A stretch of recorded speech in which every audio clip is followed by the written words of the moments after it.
Assalamualaikum warahmatullahi wabarakatuh. Kami dari kelompok 10 akan menjelaskan materi mengenai pajak pertambahan nilai dan pajak penjualan atas barang mewah. Namun sebelumnya izinkan saya untuk memperkenalkan anggota dari kelompok 10 yang terdiri dari yang pertama ada Aulia Nur Afidia dengan NIM belakang 003, yang kedua ada Rifda Amelia Salsabil dengan NIM belakang 011, yang berikutnya ada saya sendiri yaitu Dwi Emilia Peliana dengan NIM 020, yang terakhir ada Maulia Sulistiani dengan NIM belakang 247. Kemudian mengenai PPN. PPN adalah singkatan dari pajak pertambahan nilai, yaitu pajak atas konsumsi barang dan jasa di daerah pabean yang dikenai secara bertingkat di setiap jalur produksi dan distribusi. PPN ini merupakan pajak tidak langsung, yang berarti pajak yang dibebankan kepada pihak lain dan penanggung pajak atau konsumen akhir tidak menyetorkan langsung kepada kas negara. Peraturan mengenai PPN sendiri diatur dalam Undang-Undang Nomor 42 Tahun 2009 yang berlaku sejak 1 April tahun 2010 tentang pajak pertambahan nilai dan pajak penjualan atas barang mewah. Undang-undang ini sudah mengalami 3 kali perubahan sejak tahun 1983 dengan urutan sebagai berikut. Yang pertama, yaitu Undang-Undang PPN Nomor 8 Tahun 1983 yang berlaku sejak 31 Desember 1983. Yang kedua, yaitu Undang-Undang PPN Nomor 11 Tahun 1994 yang berlaku sejak 1 Januari 1995. Yang terakhir, yaitu Undang-Undang PPN Nomor 18 Tahun 2000 yang berlaku sejak 1 Januari tahun 2010. Berikutnya mengenai pengusaha kena pajak atau PKP. PKP adalah pengusaha yang melakukan penyerahan barang kena pajak PKP dan atau jasa kena pajak atau JKP yang dikenai pajak sesuai dengan Undang-Undang PPN. Syarat pengusaha wajib pajak menjadi PKP berdasarkan Peraturan Menteri Keuangan Nomor 197/PMK 03/2013 tentang batasan pengusaha kecil PPN. Pengusaha yang wajib menjadi PKP adalah pengusaha yang dalam 1 tahun buku memiliki omset minimal 4,8 miliar. Namun, meskipun pengusaha belum mencapai omset tersebut, pengusaha dapat mengajukan permohonan sebagai PKP. Pengusaha wajib melaporkan usahanya untuk dibuka sebagai PKP bila melakukan penyerahan PKP atau JKP di dalam daerah pabean atau melakukan ekspor PKP, JKP, dan ekspor PKP tidak terwujud. Berikutnya yaitu karakteristik PPN. Karakteristik PPN terdapat 7 poin. Yang pertama yaitu merupakan pajak tidak langsung. Artinya, beban pajak dialihkan kepada pihak lain, yakni pihak yang mengonsumsi barang atau jasa yang menjadi objek pajak. Selain itu, tanggung jawab penyetoran pajaknya tidak berada di pihak yang memikul beban pajak. Yang kedua yaitu merupakan pungutan yang sifatnya objektif. Kewajiban untuk membayar PPN ini ditentukan oleh objek pajak, sehingga kondisi subjek pajak tidak diperhitungkan sama sekali. Kondisi seseorang sebagai subjek pajak terlepas dari gender, status sosial, ataupun daya beli, semuanya sama di mata PPN, sehingga dikenakan besaran pungutan yang sama. Yang ketiga yaitu multi-step tax. Artinya PPN dikenakan pada seluruh rantai produksi dan distribusi. Setiap barang yang menjadi objek pajak, mulai dari pabrikan ke pedagang besar hingga ke pengecer atau retail, semuanya dikenakan PPN. Yang keempat, dihitung dengan metode indirect subtraction, yaitu pajak yang dipungut PKP penjual tidak langsung disetorkan ke kas negara. PPN terutang yang harus dibayarkan ke kas negara merupakan hasil perhitungan pengurangan PPN yang dibayar kepada PKP lain yang dinamakan pajak masukan dengan PPN yang dipungut dari pembeli yang dinamakan pajak pengeluaran. Yang kelima ada merupakan pajak atas konsumsi umum dalam negeri. PPN hanya dikenakan pada konsumsi PKP dan atau PKP JKP yang dilakukan di dalam negeri. Oleh karena itu, komoditas impor juga dikenai PPN dengan besaran sama dengan komoditas lokal. Yang keenam yaitu bersifat netral. Maksudnya, netralisasi PPN dibentuk oleh 2 faktor, yakni dikenai atas konsumsi barang maupun jasa dan menganut prinsip tempat tujuan atau destination prinsip dalam pemungutannya. Yang terakhir atau yang ketujuh yaitu tidak menimbulkan pajak berganda. Artinya kemungkinan adanya pajak berganda dapat dihindari karena PPN hanya dipungut atas nilai tambahnya saja.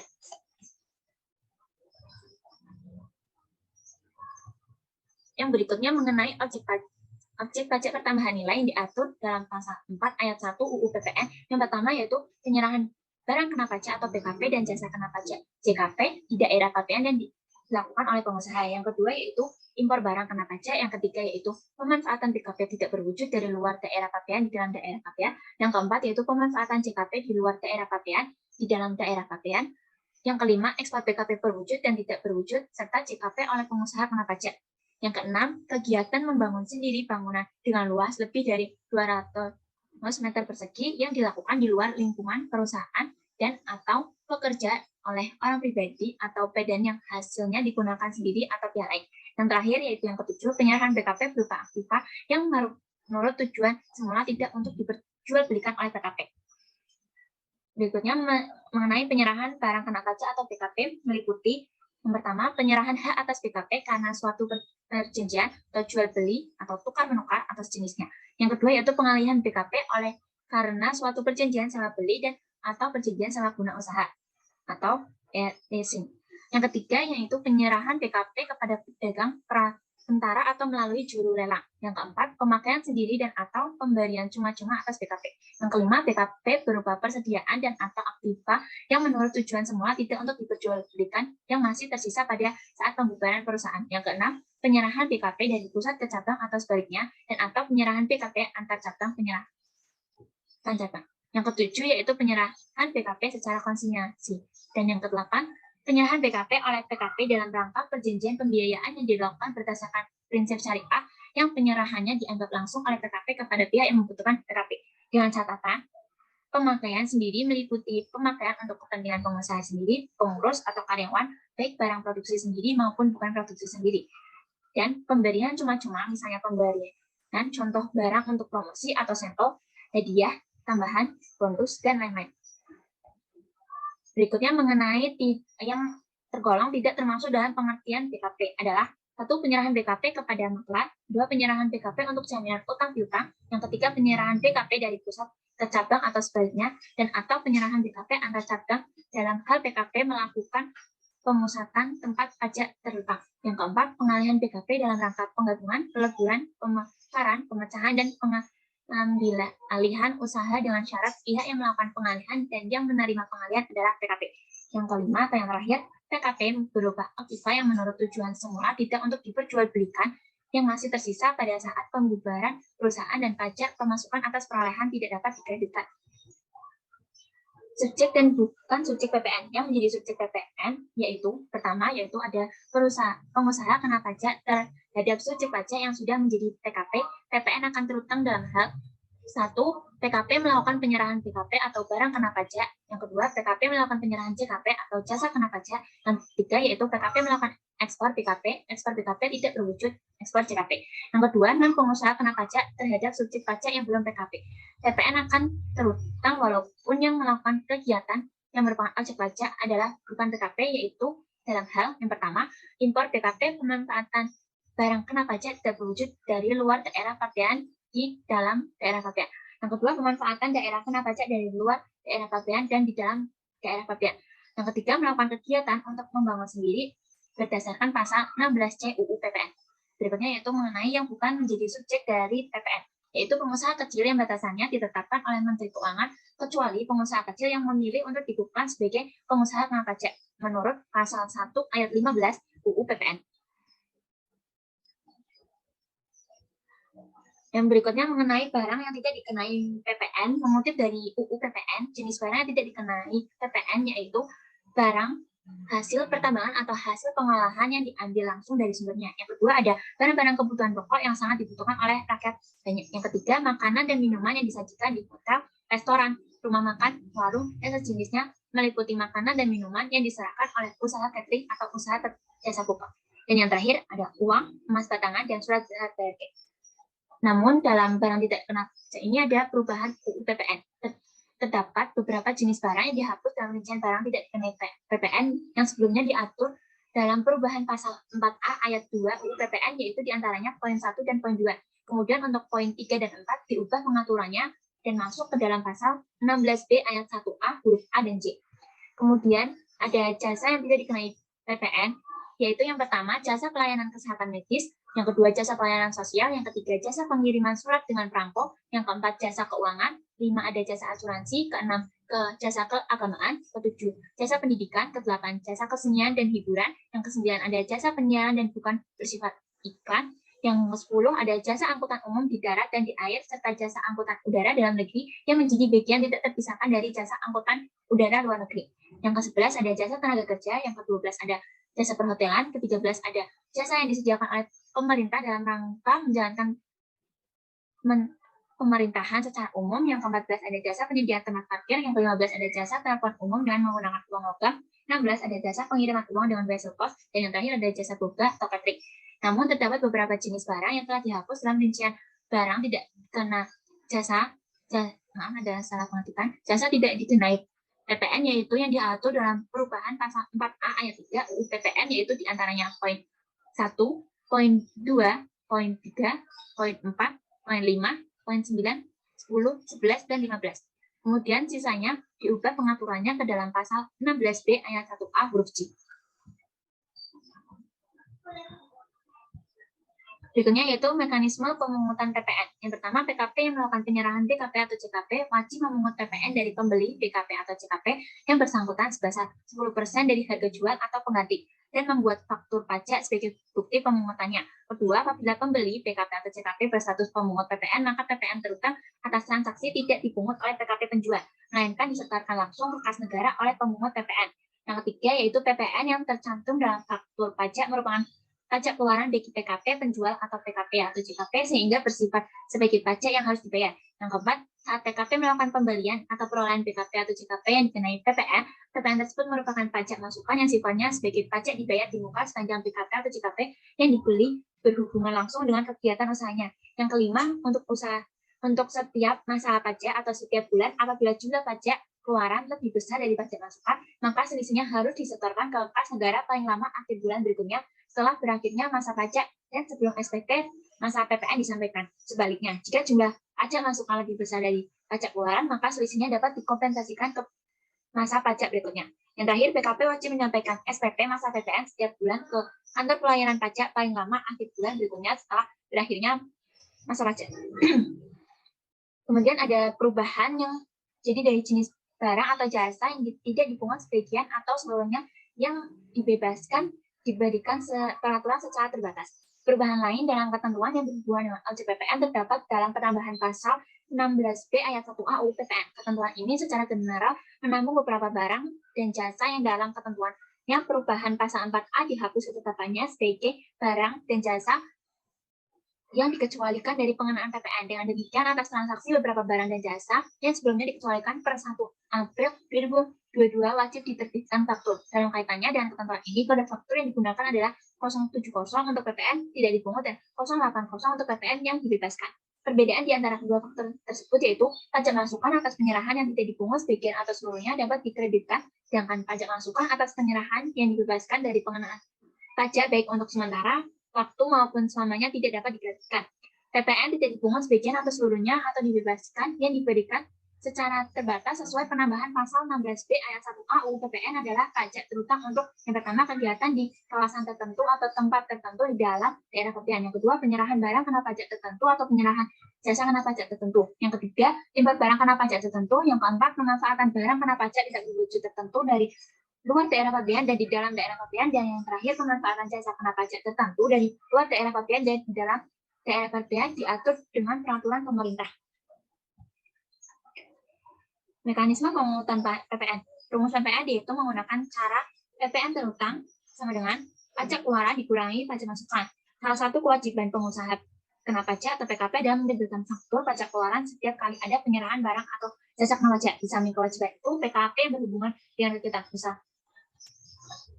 PKP mempunyai hak untuk melakukan pemberitahuan pajak masukan yang berhubungan dengan kegiatan usaha. Sebelum pembahasan mengenai faktur pajak, berikut penjelasan mengenai pajak masukan dan keluaran setelah sistem kerja PPN yang akan disampaikan oleh rekan saya berikutnya.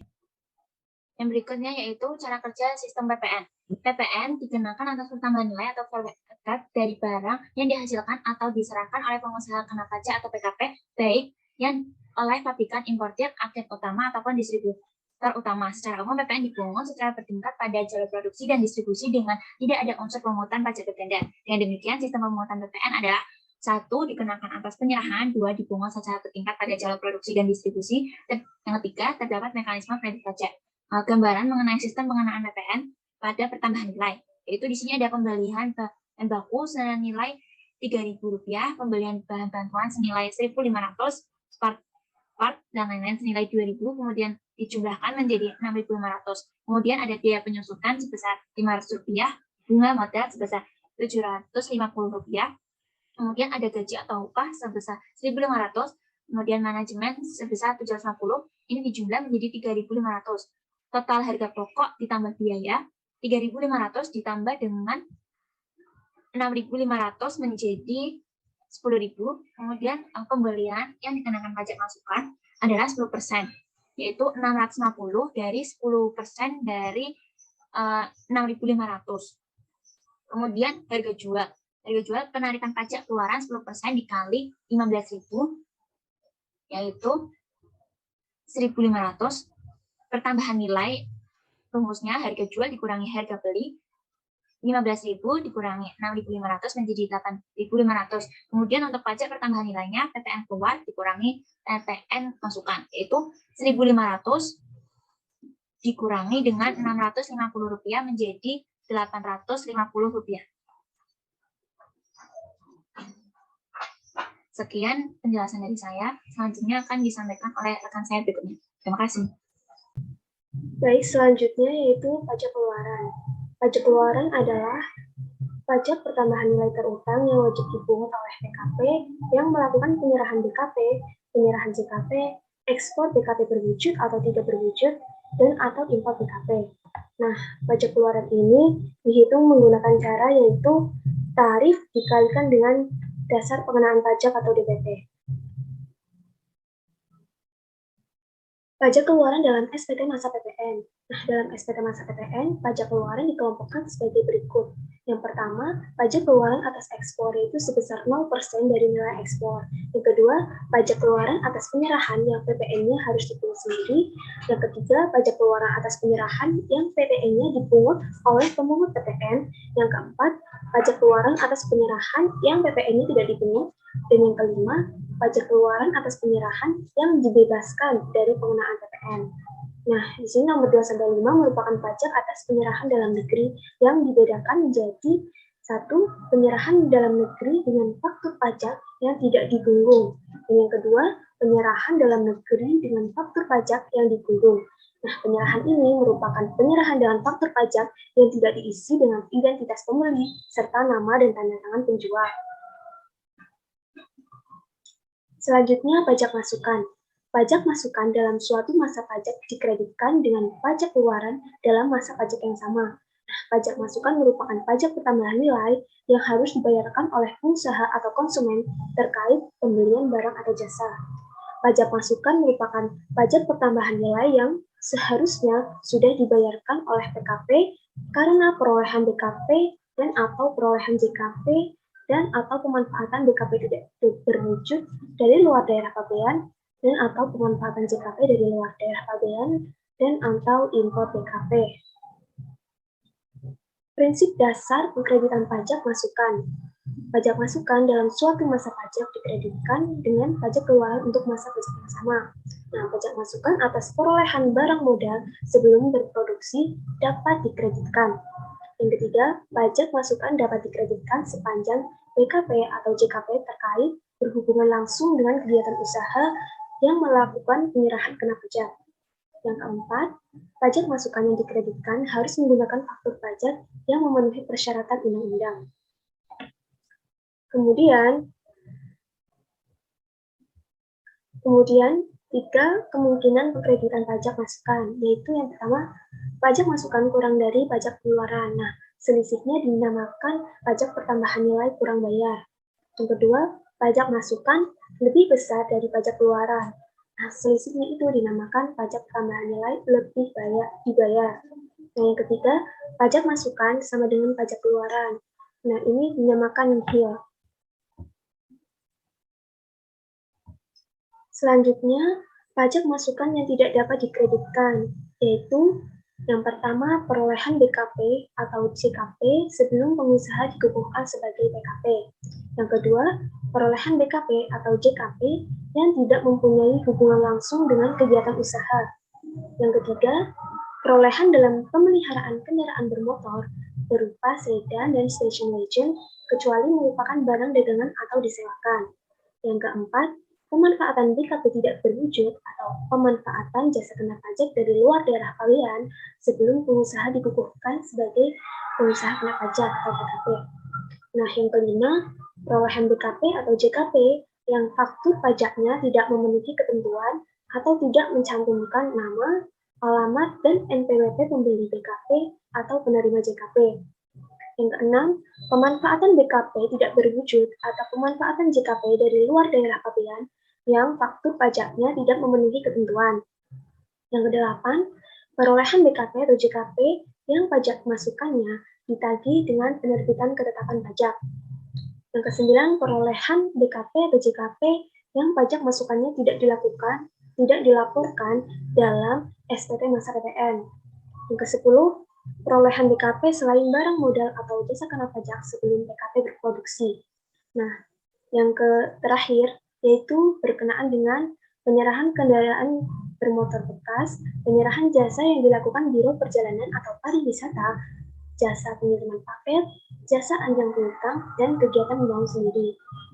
Itu tidak dapat dikreditkan karena telah diperhitungkan dalam nilai lain ketika menghitung PPN. Selanjutnya, PKP yang melakukan penyerahan yang terutang pajak dan penyerahan yang tidak terutang pajak, yaitu antara lain PKP yang melakukan atau memanfaatkan kegiatan usaha terpadu atau integrate. Yang kedua, PKP yang melakukan usaha jasa yang atas penyerahan terutang dan tidak terutang pajak pertambahan nilai. Yang ketiga, PKP yang melakukan penyerahan barang atau jasa yang atas penyerahannya terutang dan yang tidak terutang pajak pertambahan nilai. Yang keempat, PKP yang menghasilkan DKP yang terutang PPN dan yang dibebaskan dari pengenaan PPN. Lalu ada pengkreditan pajak masukan untuk PKP. Yang pertama, pajak masukan dapat dikreditkan seluruhnya, yaitu apabila pajak masukan berasal dari perolehan BKP dan atau JKP yang nyata-nyata hanya digunakan untuk kegiatan yang terkait dengan penyerahan yang terutang pajak pertambahan nilai. Yang kedua, pajak masukan tidak dapat dikreditkan seluruhnya, yaitu apabila pajak masukan berasal dari perolehan BKP dan atau JKP yang nyata-nyata hanya digunakan untuk kegiatan yang terkait dengan penyerahan yang tidak terutang PPN atau mendapatkan fasilitas dibebaskan dari pengenaan PPN. Yang ketiga, pajak masukan dihitung kembali menggunakan pedoman pengkreditan pajak masukan, yaitu apabila pajak masukan atau perolehan BKP dan atau JKP belum dapat dipastikan penggunaannya untuk penyerahan yang terutang dan penyerahan yang tidak terutang pajak. Di sini ada contoh perhitungan kredit pajak pertambahan nilai, yaitu untuk masa pajak Mei 2019, pajak keluaran senilai 2 juta, dan dikurangi dengan pajak masukan yang dapat dikreditkan, yaitu senilai 4.500.000 rupiah. Jadi, di sini diperoleh pajak lebih bayar senilai 2.500.000. Nah, pajak lebih bayar tersebut dikompensasikan ke masa pajak Juni 2019. Selanjutnya untuk masa pajak Juni 2019, pajak keluarannya itu senilai 3 juta, lalu dikurangkan dengan pajak masukannya yang dapat dikreditkan, yaitu senilai 2 juta. Nah, di sini diperoleh hasil yaitu pajak yang kurang dibayar, yaitu senilai 1 juta. Pajak lebih bayar dari masa pajak Mei 2019 yang dikompensasikan ke masa pajak Juni 2019, yaitu pajak keluaran tadi senilai 3 juta dikurangkan dengan 2.500.000, yaitu diperoleh pajak yang lebih dibayar pada masa pajak Juni 2019 senilai 1.500.000. Nah, pajak lebih bayar tersebut nanti dikompensasikan ke masa pajak Juni 2019. Selanjutnya tarif pajak pertambahan nilai atau tarif PPN, yaitu untuk tarif lama PPN dalam Undang-Undang Nomor 49 Tahun 2009 Pasal 7 Ayat 1, yaitu secara umum sebesar 10%. Nah, berlaku hingga 31 Maret 2022. Lalu untuk tarif terbaru diatur dalam Undang-Undang Nomor 7 Tahun 2021, yaitu sebesar 11% berlaku pada tanggal 1 April 2022. Nah, dan tarif 20% itu diperkirakan berlaku paling lambat pada tanggal 1 Januari 2025. Yang ketiga, tarif PPN 0% berlaku untuk ekspor barang baik BKP berwujud maupun tidak berwujud dan ekspor JKP. Dan terakhir, tarif PPN 11% dan 12% tersebut itu dapat berubah menjadi paling rendah 5% dan paling tinggi 15% dengan peraturan pemerintah sesuai kebijakan pemerintah. Selanjutnya yaitu untuk pengurangan tarif, yaitu tadi sebesar 11% dan 12% dapat dirubah menjadi paling rendah 5% dan paling tinggi 15%, itu diatur pada pasal 7 ayat 3, yang isinya yaitu berdasarkan pertimbangan perkembangan ekonomi dan atau peningkatan kebutuhan dana untuk pembangunan, pemerintah diberi wewenang untuk mengubah tarif PTN menjadi paling rendah 5% dan paling tinggi 15% dengan tetap memakai prinsip tarif tunggal.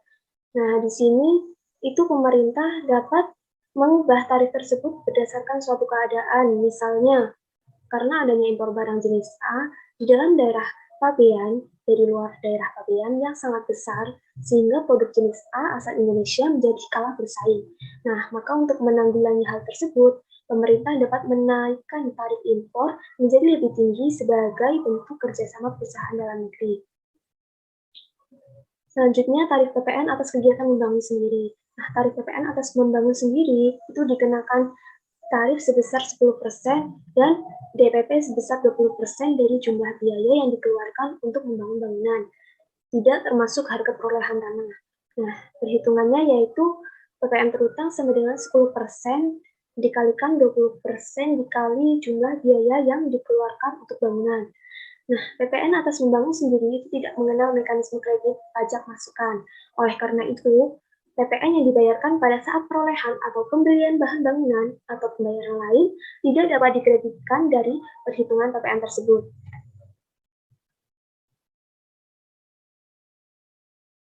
Lalu ada PPN peredaran usaha tertentu. Yang pertama, PKP yang melakukan kegiatan usaha tertentu wajib menggunakan pedoman perhitungan kreditan menurut yang diatur dalam peraturan Menteri Keuangan. Walaupun PKP memenuhi kriteria sebagaimana diatur dalam pasal 9 ayat 7 Undang-Undang Pajak Pertambahan Nilai.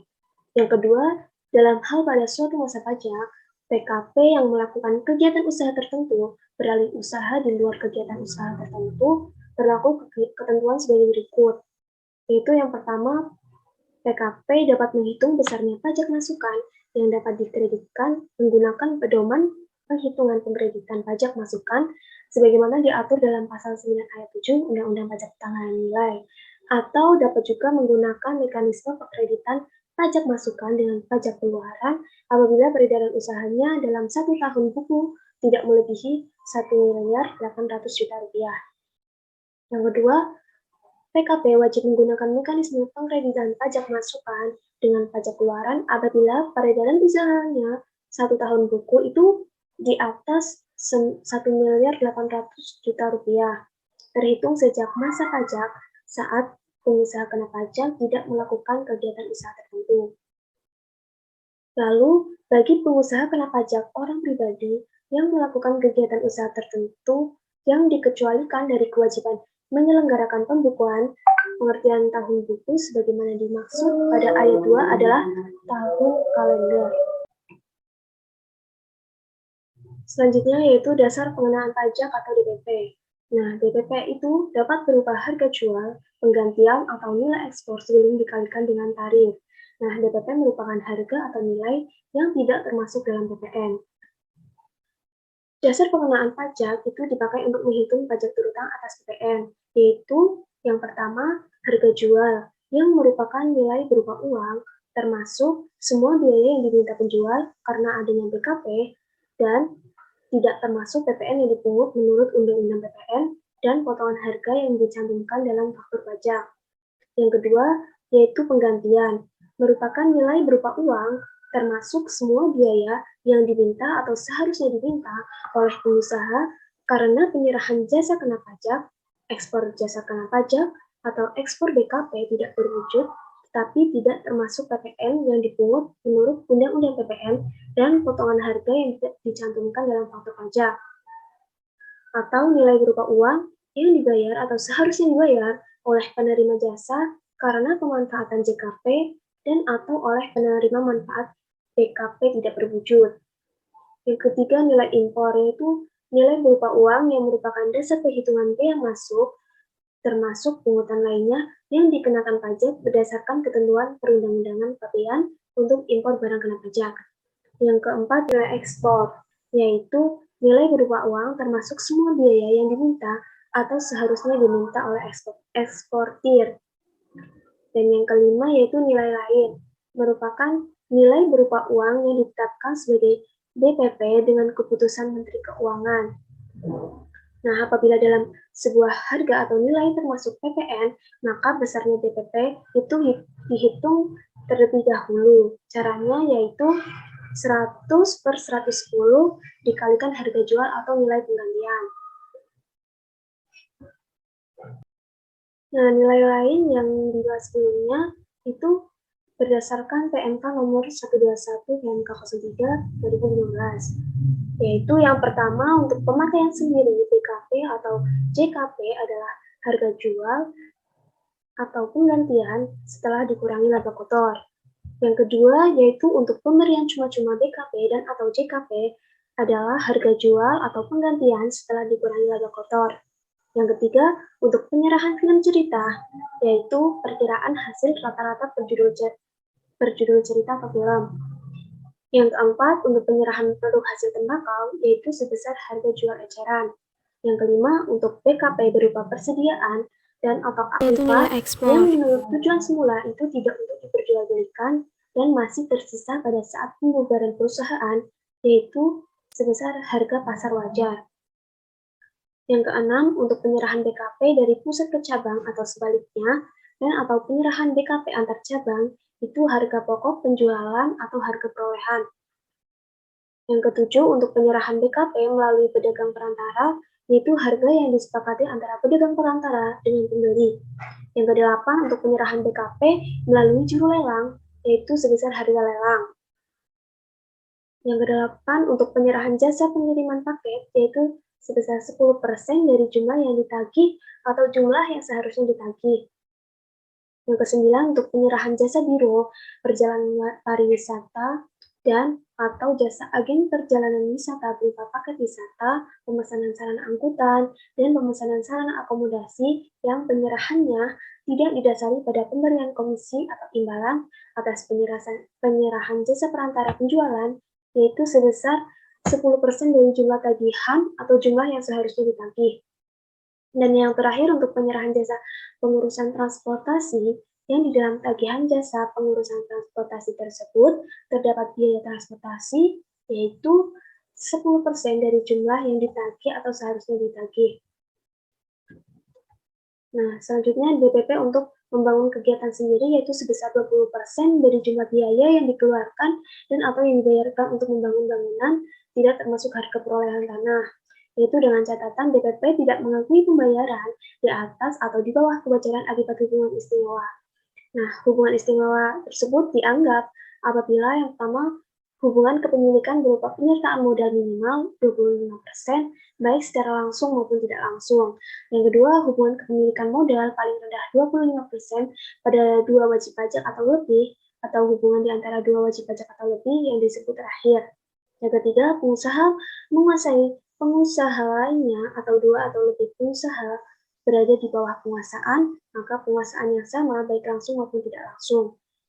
Yang keempat, terdapat hubungan keluarga baik sedarah maupun semenda. Sekian dari saya, materi selanjutnya akan disampaikan oleh rekan saya. Perkenalkan, nama saya Aulia Nur Afidia dengan NIM 7211421003. Di sini saya akan melanjutkan penjelasan yang telah dijelaskan oleh rekan saya sebelumnya, yaitu mengenai perhitungan PPN. Nah, pada contoh soal nomor 1 disebutkan bahwa pada tanggal 4 Januari 2020, PT Makmur menjual tunai laptop dengan harga jual sebesar 22 juta, sudah termasuk PPN. Maka hitunglah PPN berutang atas transaksi tersebut. Nah, karena di soal harga jual sudah termasuk PPN, maka sebelum menghitung PPN terutang, kita menghitung DPP terlebih dahulu menggunakan cara 100/110 dikalikan dengan harga jual sebesar 22 juta, maka didapatkanlah hasil sebesar 20 juta. Selanjutnya, kita kalikan dengan tarif PPN sebesar 10%, maka didapatkanlah hasil 2 juta. Nah, 2 juta tersebut merupakan pajak keluaran yang dipungut oleh PKP PT Makmur. Untuk soal selanjutnya yaitu PT Bahagia adalah perusahaan jasa konsultan yang menjadi PKP. Pada Januari 2020 memberikan jasa konsultasi kepada PT Angkasa dengan penggantian sebesar 50 juta, hitunglah PPN terutang. Nah, karena pada soal tidak disebutkan bahwa harga sebesar 50 juta itu sudah termasuk PPN atau belum, maka untuk menghitung PPN terutang, langsung saja kita kalikan dengan tarif yaitu sebesar 10%. Maka didapatkanlah hasil sebesar 5 juta. PPN sebesar 5 juta tersebut merupakan pajak keluaran yang dipungut oleh PKP PT Bahagia. Selanjutnya, pengusaha kena pajak C melakukan ekspor barang kena pajak dengan nilai ekspor sebesar 10 juta. Hitunglah PPN terutang. Nah, berdasarkan UU nomor 7 tahun 2021, untuk ekspor barang BKP berwujud atau tidak berwujud dan ekspor JKP dikenakan tarif 0%. Maka nilai ekspor sebesar 10 juta dikalikan dengan tarif 0%, maka PPN terutangnya adalah 0 rupiah. Selanjutnya yaitu PPNBM. Nah, PPNBM merupakan pajak yang dikenakan pada barang yang masuk golongan barang mewah. Pengenaan PPNBM dibebaskan pada produsen atau PKP yang menghasilkan atau mengimpor barang mewah. Pengenaan pajak ini dilakukan untuk menyeimbangkan pembebanan pajak antara konsumen yang berpenghasilan rendah dan konsumen yang berpenghasilan tinggi. Perlu adanya pengendalian pola konsumsi atas BKP yang tergolong mewah, melindungi produsen kecil atau tradisional, dan mengamankan penerimaan negara. Selanjutnya yaitu karakteristik PPNBM. Yang pertama merupakan pungutan tambahan yang dikenakan pada barang mewah di samping PPN. Lalu selanjutnya hanya dikenakan satu kali yaitu pada saat impor atau penyerahan BKP yang tergolong mewah yang dilakukan pabrikan yang menghasilkan BKP yang tergolong mewah. Lalu yang ketiga tidak dapat dikreditkan. Karena sasaran PPNBM adalah konsumen, maka tujuan memberikan beban pajak tambahan tidak akan tercapai apabila PPNBM dapat dikreditkan. Karena PPNBM yang dibayarkan akan masuk kembali ke kas perusahaan pedagang besar. Oleh karena itu, PPNBM akan dibebankan sebagai biaya oleh PKP yang menyerahkan BKP pada mata rantai distribusi yang kedua, sehingga akan menjadi unsur harga jual yang diminta dari pembeli, yaitu PKP pada jalur berikutnya atau konsumen yang secara langsung membeli dari pedagang besar. Lalu karakteristik yang terakhir yaitu jika diekspor, PPNBM dapat diminta kembali. Nah, meskipun PPNBM ini tidak dapat dikreditkan, tetapi apabila BKP yang tergolong mewah diekspor, maka PPNBM yang dibayar berkaitan dengan perolehan BKP yang tergolong mewah yang berhubungan langsung dengan BKP dapat diajukan permintaan restitusi. Lalu selanjutnya ada objek PPNBM. Yang pertama yaitu penyerahan BKP yang tergolong mewah yang dilakukan oleh pengusaha yang menghasilkan BKP yang tergolong mewah tersebut di dalam daerah pabean dalam kegiatan usaha atau pekerjaannya. Lalu yang kedua, impor BKP yang tergolong mewah. Lalu selanjutnya yaitu subjek PPNBM. Yang pertama, PKP produsen yang melakukan penyerahan BKP yang tergolong mewah. Lalu ada orang pribadi atau badan yang melakukan impor BKP yang tergolong mewah. Nah, selanjutnya tarif PPNBM. Berdasarkan pasal 8 UU nomor 42 tahun 2009, tarif PPNBM paling rendah 10% dan yang paling tinggi yaitu 200%. Nah, tarif PPNBM atas ekspor BKP yang tergolong mewah dikenakan tarif sebesar 0% berdasarkan PMK. Berikut merupakan pengelompokan tarif PPNBM. Yang pertama yaitu tarif PPNBM untuk kendaraan bermotor. Nah, tarif PPNBM untuk kendaraan bermotor ini ada tarif yang dimulai dari 10%, kemudian 20%, lalu 25% dan 30%. Untuk kapasitas, keterangan, dan juga kapasitas mesin sudah tertera pada tabel. Lalu selanjutnya tarif 40%, 50%, 60%, dan juga 125% untuk kapasitas, keterangan, dan juga kapasitas mesin sudah tertera pada tabel.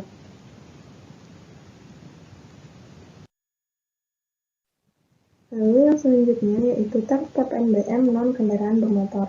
Nah, untuk tarif yang pertama yaitu sebesar 10% diberlakukan pada alat rumah tangga seperti alat pendingin dan televisi. Lalu tarif sebesar 20% diberlakukan pada rumah dan townhouse dari jenis non-spread title dengan harga jual sebesar 20 miliar atau lebih. Lalu ada apartemen kondominium, townhouse, dan sejenisnya dengan harga jual sebesar 10 miliar atau lebih.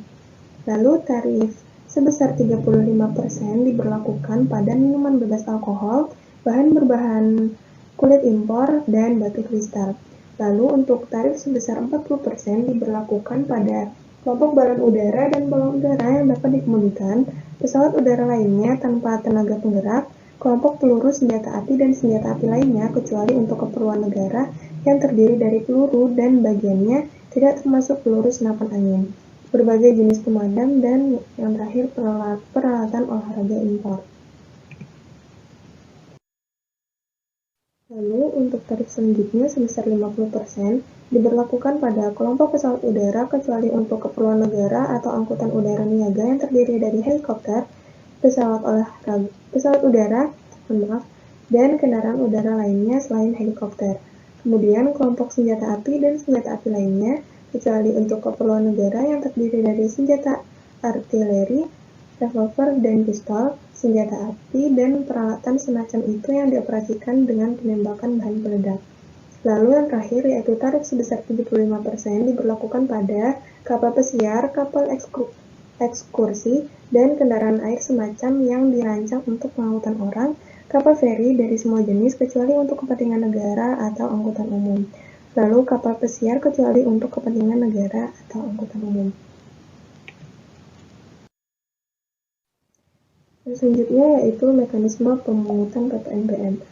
Nah, mekanisme pemungutan PPNBM dilakukan dengan faktor pajak sebagaimana yang telah disyaratkan dalam pemungutan PPN. Hanya saja, dalam pemungutan PPNBM tidak dikenal istilah pajak masukan, sehingga dalam PPNBM juga tidak dikenal istilah sistem pengkreditan. Lalu selanjutnya menghitung PPNBM. Nah, seorang pengusaha mengimpor barang kena pajak yang tergolong mewah dengan nilai impor sebesar 150 juta. Hitunglah PPN dan PPNBM jika diketahui tarif PPNBM sebesar 20%.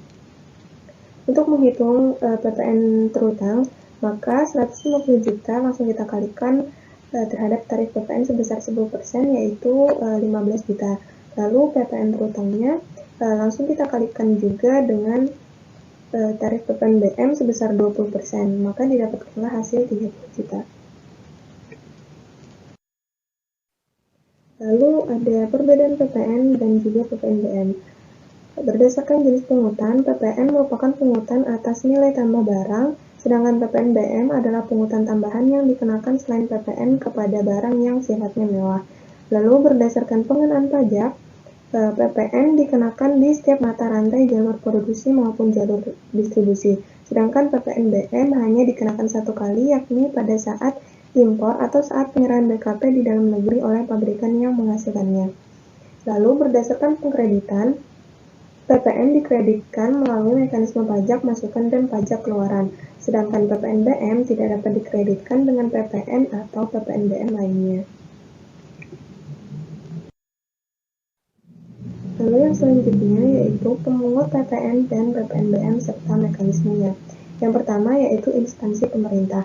Berdasarkan PMK nomor 231/PMK 03/2019 yang berlaku sejak 1 April 2020, instansi pemerintah tersebut meliputi instansi pemerintah pusat maupun daerah, dilakukan oleh bendaharawan pemerintah. Lalu instansi pemerintah desa yang melaksanakan kegiatan pemerintahan serta memiliki kewenangan dan tanggung jawab penggunaan anggaran. Untuk ketentuan yang berlaku sendiri yaitu jumlah PPN yang wajib dipungut sebesar 10% dikalikan dengan DPP, lalu jumlah PPNBM yang wajib dipungut adalah tarif PPNBM dikalikan dengan DPP. Nah, PPNBM dan PPN tidak dipungut oleh instansi pemerintah dalam hal yang pertama, pembayaran yang jumlah maksimalnya 2 juta tidak termasuk jumlah PPN dan PPNBM terutang dan bukan pembayaran yang dipecah. Lalu pembayaran dengan kartu kredit pemerintah atas belanja instansi pemerintah pusat sesuai ketentuan peraturan perundang-undangan.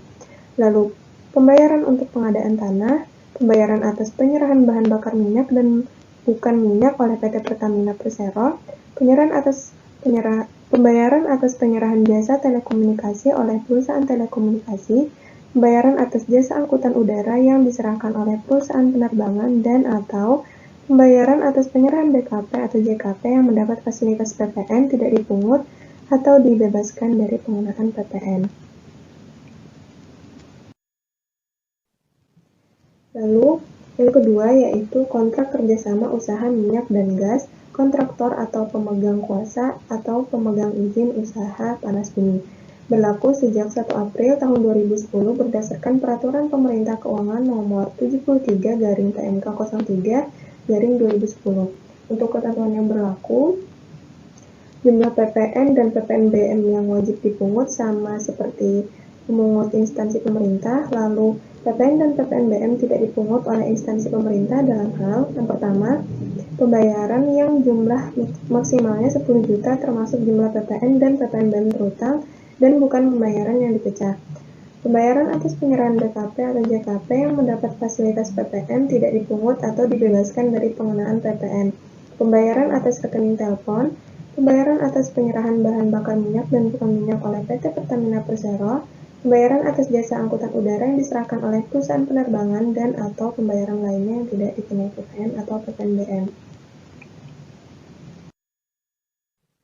Lalu yang ketiga, Badan Usaha Milik Negara atau BUMN. Berdasarkan PMK nomor 85/PMK 03/2012, sebagaimana telah diubah dengan PMK nomor 136/PMK 03/2012, berlaku sejak 16 Agustus 2012 dengan kriteria badan usaha yang paling sedikit 51% sahamnya dimiliki oleh negara, tidak termasuk anak perusahaan dan joint operation atau bentuk kerjasama lainnya.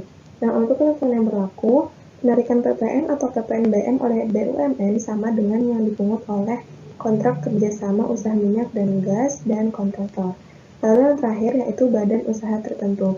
Berdasarkan PMK nomor 37/PMK 03/2015 berlaku sejak 1 April 2015 yang meliputi yang pertama, BUMN yang dilakukan restrukturisasi oleh pemerintah dan restrukturisasi tersebut dilakukan melalui pengalihan saham milik negara pada BUMN lainnya. Lalu, badan usaha yang bergerak di bidang pupuk yang telah dilakukan restrukturisasi oleh pemerintah. Dan yang terakhir, badan usaha tertentu yang dimiliki secara langsung oleh BUMN. Nah, berdasarkan PMK nomor 8/PMK 03/2021, badan usaha tertentu itu memiliki ketentuan yang pertama yaitu memiliki kepemilikan saham di atas 25%. Adapun batas waktu pembayaran, penyetoran, dan pelaporan. Batas pembayaran di sini menurut pasal 2 PMK 242/PMK 03/2014 dan batas pelaporannya berdasarkan UU di bidang perpajakan. Untuk jenis pajak yang pertama yaitu PPN dan PPNBM. Batas pembayarannya akhir bulan berikutnya setelah masa pajak berakhir dan sebelum SPT masa PPN disampaikan. Kemudian batas pelaporannya akhir bulan berikutnya setelah masa pajak berakhir. Lalu jenis pajak PPN atas kegiatan membangun sendiri, batas pembayarannya tanggal 15 bulan berikutnya setelah masa pajak berakhir dan batas pelaporannya akhir bulan berikutnya setelah masa pajak berakhir. Lalu jenis pajak PPN atas pemanfaatan BKP tidak berwujud dan atau JKP dari luar daerah pabean. Batas pembayarannya tanggal 15 bulan berikutnya setelah saat terutangnya pajak, lalu batas pelaporannya akhir bulan berikutnya setelah masa pajak berakhir. Lalu jenis pajak selanjutnya yaitu PPN dan PPNBM pemungutan bendaharawan. Batas pembayarannya tanggal 7 hari berikutnya dan batas pelaporannya akhir bulan berikutnya setelah masa pajak berakhir. Lalu PPN dan atau PPNBM pemungutan oleh pejabat penandatanganan surat perintah membayar sebagai pemungut PPN. Batas pembayarannya disetor pada hari yang sama dengan pelaksanaan pembayaran kepada PKP rekanan pemerintah melalui KPPN. Lalu yang terakhir PPN dan PPNBM pemungutan selain bendaharawan. Batas pembayaran tanggal 15 bulan berikutnya setelah masa pajak berakhir dan batas pelaporannya akhir bulan berikutnya setelah masa pajak berakhir. Sekian presentasi dari saya, selanjutnya akan dilanjutkan oleh rekan saya.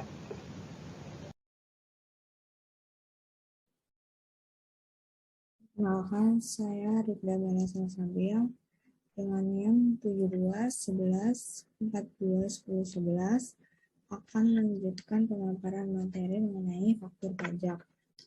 Faktur pajak merupakan bukti pemungutan pajak yang dibuat oleh pengusaha kena pajak yang melakukan penyerahan BKP atau JKP.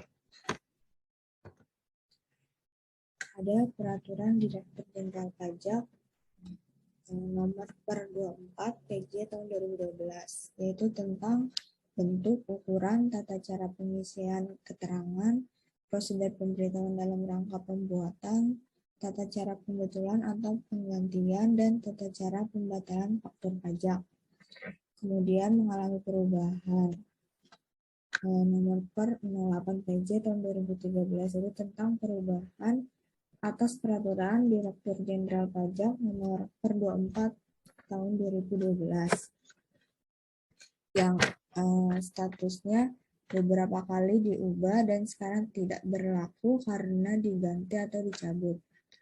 Kemudian ada peraturan nomor per 17 PJ tahun 2014 tentang perubahan kedua atas peraturan Direktur Jenderal Pajak nomor per 24 PJ tahun 2012 yang statusnya perubahan dan kondisi terakhir tidak berlaku karena diganti atau dicabut. Kemudian ada peraturan nomor per 25 PJ tahun 2016 tentang penyelenggaraan pelayanan pada kantor layanan informasi dan pengaduan Direktur Jenderal Pajak yang statusnya berlaku. Kemudian ada peraturan nomor per 19 PJ tahun 2017 tentang perlakuan terhadap penerbitan atau penggunaan faktur pajak tidak sah oleh wajib pajak. Statusnya perubahan atau penyempurnaan. Kemudian ada peraturan nomor per 16 PJ tahun 2018 tentang perubahan atas peraturan Direktur Jenderal Pajak nomor per 19 PJ tahun 2019 yang statusnya berlaku. Kemudian ada peraturan nomor per 13 PJ 2019 tentang dokumen tertentu yang kedudukannya dipersamakan dengan faktur pajak. Statusnya perubahan atau penyempurnaan. Kemudian peraturan nomor per 16 PJ 2020 tentang penanganan pemerintahan pelaksanaan prosedur persetujuan bersama dan penyelesaian tidak lanjut persetujuan bersama. Statusnya berlaku. Dan yang terakhir, peraturan nomor 03 PJ 2022 tentang faktur pajak yang statusnya berlaku. Kemudian dalam faktur pajak yang paling sedikit memuat ada nama, alamat, dan NPWP yang menyerahkan BKP atau JKP. Yang kedua ada nama alamat dan NPWP pembelian KP atau JKP. Kemudian ada jenis barang atau jasa, jumlah harga jual atau pengganti dan potongan harga. Kemudian ada PPN yang dipungut, kode nomor seri dan tanggal pembuatan faktur pajak, dan nama dan tanda tangan yang berhak menandatangani faktur pajak. Kemudian ada dokumen tertentu yang diberlakukan sebagai faktur pajak paling sedikit harus memuat yang pertama nama, alamat, dan NPWP yang melakukan ekspor atau penyerahan. Yang kedua, nama pembeli BKP atau penerima JKP. Yang ketiga, ada jumlah satuan barang apabila ada dasar pengenaan pajak. Dan terakhir, jumlah pajak yang terutang kecuali dalam hal ekspor. Kemudian di sini ada dokumen tertentu yang kedudukannya dipersamakan dengan faktur pajak. Itu ada yang pertama ada pemberitahuan ekspor barang atau PEB yang telah diberikan persetujuan ekspor oleh pejabat yang berwenang dari Direktorat Jenderal Bea Cukai dan dilampiri dengan invoice yang merupakan satu kesatuan tidak terpisahkan dengan PEB. Kemudian ada surat pemerintah barang atau SPWB yang dibuat oleh Bulog untuk penyaluran tepung terigu. Kemudian ada faktur notabel penyerahan atau PNBP yang dibuat oleh Pertamina untuk penyerahan bahan bakar minyak atau bukan bahan bakar minyak. Kemudian ada tanda pembayaran atau kwitansi untuk penyerahan jasa telekomunikasi. Kemudian ada tiket tagihan surat muatan udara atau airway bill yang dibuat untuk penyerahan jasa angkutan udara dalam negeri. Kemudian ada nota penjualan jasa yang dibuat untuk penyerahan jasa ke pelabuhan. Ada tanda tangan pembayaran atau kwitansi listrik, pemberitahuan ekspor jasa pajak atau barang kena pajak. Ada pemberitahuan impor barang atau PIB dan dilampiri dengan SSP, surat setoran pembayaran, cukai dan pajak atau SSPCP, atau bukti pungutan pajak oleh Direktorat Jenderal Bea Cukai yang merupakan satu kesatuan yang tidak terpisahkan dengan PIB tersebut untuk impor BKP. Dan yang terakhir ada surat setoran pajak untuk pembayaran pajak pertambahan nilai atas pemanfaatan barang kena pajak tidak berwujud atau jasa kena pajak dari luar daerah pabean. Kemudian di sini ada jenis-jenis faktur pajak. Yang pertama ada faktur pajak keluaran, yaitu faktur pajak yang dibuat oleh pengusaha kena pajak saat melakukan penjualan terhadap barang kena pajak, jasa kena pajak, atau barang kena pajak yang tergolong dalam barang mewah. Yang kedua ada faktur pajak masukan, yaitu faktur pajak yang didapatkan oleh PKP ketika melakukan pembelian terhadap barang kena pajak atau jasa kena pajak dari PKP lainnya. Yang ketiga ada faktur pajak pengganti, yaitu pengganti atas faktur pajak yang telah terbit sebelumnya, dikarenakan ada kesalahan pengisian, kecuali kesalahan pengisian NPWP, sehingga harus dilakukan pembetulan agar sesuai dengan keadaan yang sebenarnya. Kemudian yang keempat ada faktur pajak gabungan, yaitu faktur pajak yang dibuat oleh PKP yang meliputi seluruh penyerahan yang dilakukan kepada pembeli barang kena pajak atau jasa kena pajak yang sama selama 1 bulan kalender.